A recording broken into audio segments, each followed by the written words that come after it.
Oh, Despicable Me, you're one of the most popular animated franchises, and you just blew it with this latest installment. Despicable Me 3 has to be the worst movie I have seen this summer of 2017 so far, until the Emoji Movie. By that I don't mean the movies that have been released this summer. I mean every movie I have ever seen in those 3 months. Now, that's just me summing it up in a few words, but let me break it down a little bit more. Okay, I'm just going to come right out and say it that the characters in this movie were not very good at all. To me, it feels like even the minions were a little bit too much. Every single arc for the characters seems to go by so fast. I understand that another movie needs a new plot, but it feels like each movie makes the story start over completely. The first Despicable Me was good, and then the second made him go from villainy to being a hero. Now in the third installment, they get fired from being heroes. I don't know if it's just me, but it all seems so jumbled together. All of that seems like it should go in the plot section, but there's a lot more in the plot section than you would think.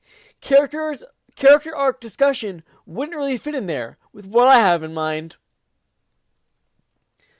First, let's talk about Gru, since he's basically the main character of this series. My point of view on Gru is that he's not that great of a brother in this movie. I know that the writers tried to make a whole thing about becoming a good brother at the end of it all, and that whole cliche, but even after that, he was still a bit of a jerk. He was even planning to hunt down Drew, his brother, after he stole the minions and his plane thingy, despite the short head start he gave Drew to escape. It is not something to be treated as a playful thing. Jail is not fun, especially when you have to live with the fact that your own brother sent you there. The only genuinely good thing about him was Steve Carell. Carell is hilarious as Gru, though it's really just the same with any other movie he's in. Well, now to talk about Gru's new brother, Drew. He's idiotic, bad at villainy, and owns a pig farm. But at least he's a better brother than Gru. I felt infinitely bad for Drew in this movie, and for the fact that he had to deal with his too-cool-for-school twin brother. Though, like everything else in this Nightmare sequel, he has flaws. For one thing, his appearance in contrast to Gru's. Gru has black hair, while Drew has blonde hair. The trouble with this is that not only are they supposed to be related, but neither one of their parents have blonde hair. At least, that's according to the Despicable Me wiki. Those can be wrong sometimes. It really is confusing. Despicable Me shows Robert, Gru and Drew's father, to have black hair. But if you look at the painting of him in Despicable Me 3, he sort of has blondish hair. It may be possible that they both dyed their hair. Plot holes are everywhere! Lucy. She was a funny character in the second movie, but she really just changed a lot in the third. Even though she was still her quirky self, I didn't enjoy Lucy in this movie as much as I enjoyed her in the first one. I mean the second one. Honestly, she didn't do much in this movie except for become a mom, even though she had already was a mom in the first place, and fly a helicopter. I can't really think of much else to say about the character, other than her being a huge jerk to that little European boy and his mother. Now to talk about the three girls. The only good thing about them, was at least they had personalities. But to be honest, they were all brats. Marco just acted like she was too cool for anything, even awesome European cheese boys. Agnes didn't know to not walk into a flipping bar and ask the bartender about unicorns, and all Edith did was walk around and make sarcastic remarks. The only good thing that they did for the movie was to find the unicorn. I actually kind of liked that baby goat a lot. Don't tell me you didn't think he was at least a little cute. Ugh, Balthazar Brat, the villain in this Nightmare movie. Brat was this 80s throwback Trey Parker mulleted thing that apparently had his own TV show. His motivation is getting fired from one single show, which wasn't even that good in the first place. Can't he just try out for something else? He was the lead of a show that had inspired nations and produced tons of merchandise. The little kid seemed like a successful enough actor, if you ask me.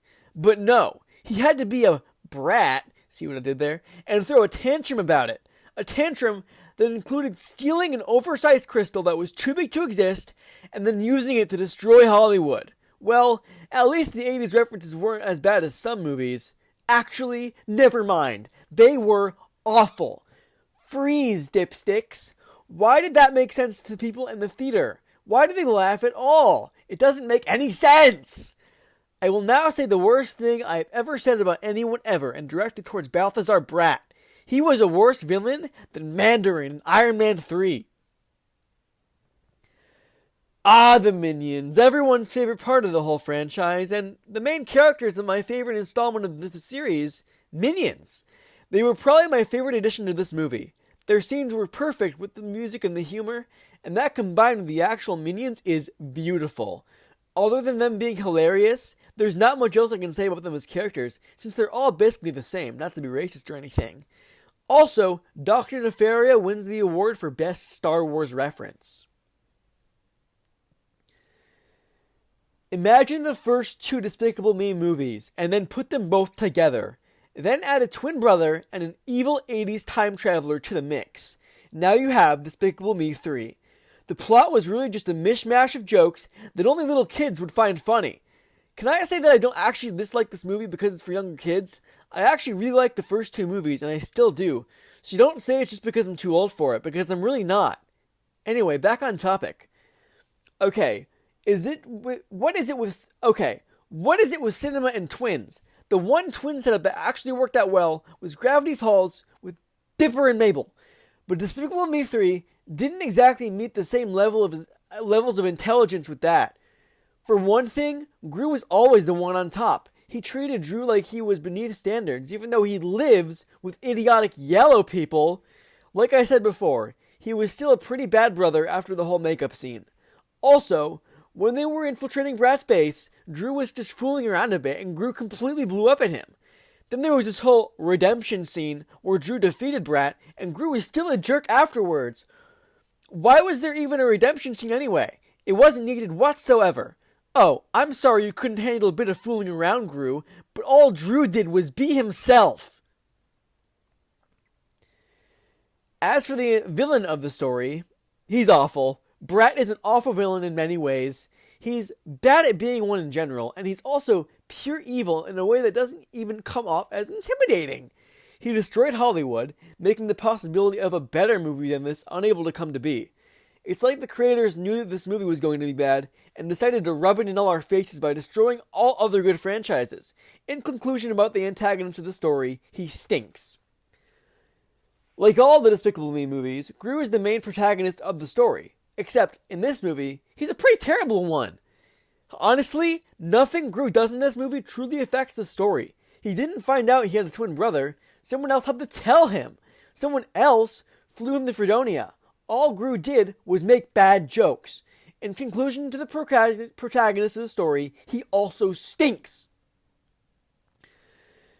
Alright, so when I heard that the characters were going to Europe, I braced for impact. Unfortunately, bracing myself wasn't enough to prepare for the maximum cringe I was about to experience. When they first got to Fredonia, I began to worry. Here's a fun fact. According to Google, Fredonia is not a real country. Although it looks very Mediterranean, the clothing looks very German and the accents are German, and they all speak English? I assume the area is somewhere in Europe, since it really just gives off that feeling. Anyway, the first thing we see when they land in Fredonia are pigs. A big flipping horde of pigs just walking around the landing pad. Once I saw this, I pretty much assumed I wasn't going to enjoy this movie. Apparently, pig farming is the family business in Gru's family. I find that really hard to believe, seeing that Drew talks an awful lot about their father being one of the greatest villains of all time. Oh, and we can't just blame Gru's family for being weird, because it's pretty obvious that the whole country is obsessed with the pink mammals. The police in Fredonia even ride them when chasing Gru and Drew. And speaking of the police, the law is completely out of control. Gru and Drew get into a car chase when they steal a couple pieces of candy, but no one even bats an eye when Edith and Agnes, two little girls, walk into the Tipsy Unicorn. But despite all of that, The setting choice was one of the things that I actually liked about the movie, and I said before that I cringed, and I did. But I can't help but like the whole European-like setting. It would be nice if they could base it in an actual European country, though. Not everything needs to be original, you know. Well, that's my review for Despicable Me 3. To sum it up, I left the theater underwhelmed.